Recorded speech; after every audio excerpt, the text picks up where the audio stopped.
When we heard Call of Duty Black Ops was preparing to unveil its multiplayer, we didn't waste any time. Our destination, Treyarch. Our mission, the most detailed hands-on coverage inside Xbox can provide. So sit back, relax, and keep a sharp lookout. Every feature you hear about in this preview has never before been done in a Call of Duty game.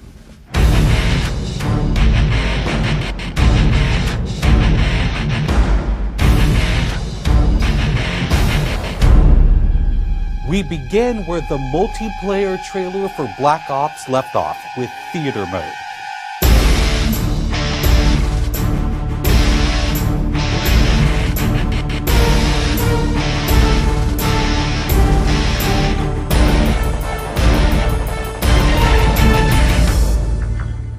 Dan Bunting explains. You can switch the camera from any player's perspective in both first person and third person. You can detach the camera and go into free cam mode, which allows you to fly anywhere on the map, basically. It's really interesting when you pause the game and go into free cam, you just see all the particle effects just in their full glory, just frozen in time, and it makes some really awesome footage. We really want to give players the tools to be creative, make their own machinima, make their own highlight reels. Maybe they're really competitive clans that want to just capture the films from their matches and then go back and analyze what the other team did or whatever. Also brand new to Call of Duty is Black Ops' new currency system. We put the currency system into Black Ops multiplayer principally because we felt like it'd be a very interesting way to engage with all the unlocks that you've been getting.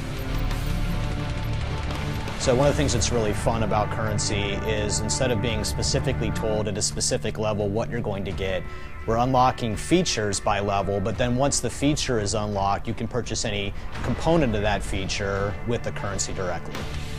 Of course, when you got a little currency jingling in your virtual pockets, nothing feels better than putting it on the line against your fellow players. Say hello, everyone, to Wager Matches.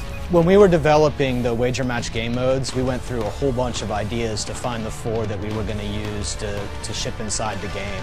And really, if it wasn't people screaming in joy and frustration when they were sitting around the office playing, it wasn't good enough to be a Wager Match.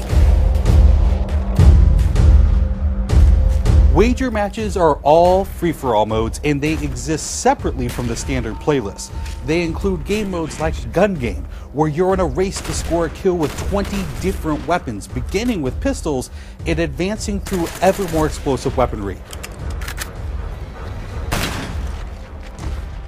It's extremely rewarding for us as a design team to put something up there that people are reacting to really well and it's slightly different than what they get, and everyone loves the core game, and you have to be very careful when you're finessing the core mechanics of the game. But Wager Match just let us kind of get our creativity flowing and do some things that you're not normally used to, and then spin them up in unique ways and combine things in ways that you haven't seen before that you never really thought of and that wouldn't be appropriate for the core game but are completely appropriate for Wager Matches.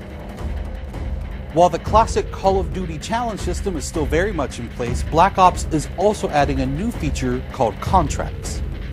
Right, so if you're using the contract system, you actually have to put up a little of your own currency in order for a bigger payday. And depending on the contract, some contracts pay XP, some pay more currency, some pay both. But they're all time limited and it's game time limited, so you have to go to work to accomplish that contract within the time period in order to get paid. It's different from the challenges, in so much that the challenges some players like to use very aggressively, and they map out their path through the challenge system in order to maximize their XP gains, in order to level faster. And then a whole nother set of players uses the challenges sort of passively. They're there, when you get them they feel good, but contracts gives you a way to directly engage with the content inside the game. It says, hey, I'm an SMG guy, I want SMG based contracts, I'm going to chase my contracts and I'm going to get paid. And that's fun. Another focus for Black Ops is player customization, including things like unlockable face paint, unique perk-specific character models, and a whole lot of weapon customization.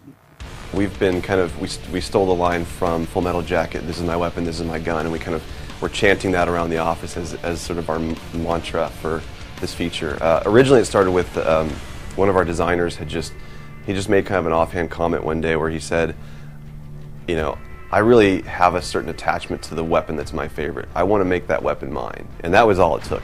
So from there it was just, what are the things that are cool? It's like, put your clan tag on your gun, of course. And we've got, the emblem editor by itself is an element of creativity for players.